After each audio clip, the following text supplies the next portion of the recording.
This winter. Mike Buckley joins us from Comfort Heating and Air with checks that you should be doing each winter. Welcome, glad to have you in here today. What are some things, as we know people are going to be cranking up their heat, that they ought to be thinking about right now? Well, in a gas furnace situation, we have that heating your house. It has a heat exchanger inside it, and any furnace that's over 10 years old really should be checked, because if a heat exchanger gets a crack in it, it could cause carbon monoxide to be in the house. And so it's just good safety practice. Any house over 10 years should have a company like ours check the furnace. What about people who have heat pumps and use those? Right, so a heat pump does a really great job in the summertime.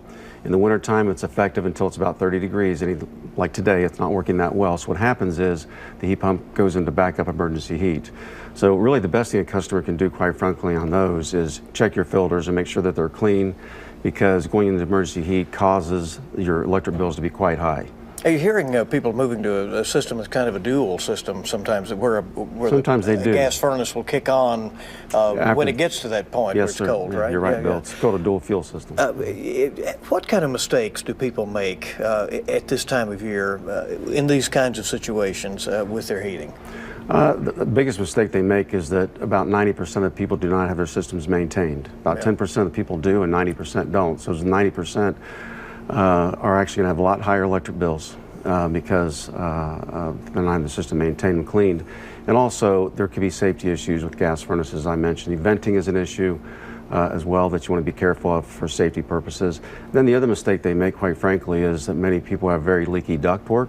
And I'm in many attics. I get in many homes every day, and their crawl spaces they're heating or the attic they're heating because there's leaky ductwork, and so they could have all that taken care of. Well, obviously, if people have not already had those checks done, heading into this weekend, it's probably a little late. Is there anything last minute that people can do, though, check around the house, you know, as we head into this weekend to make things a little bit more efficient? Right, really, Barbara, the only thing a customer can do, quite frankly, because it's a mechanical piece of equipment, is just look at their filters, honestly. I mean, like I say, I go to houses every day, and it's amazing how many filters are really dirty. And that really makes a difference. Makes a huge difference, because the system can't breathe properly. And it cannot heat properly. Well, I assume you get most of your calls when it's the coldest and the hottest, right? We do. It makes us look smart sometimes. Yeah, that's right. We thank you for coming in. Really thank appreciate you for having me. Thank you. All right.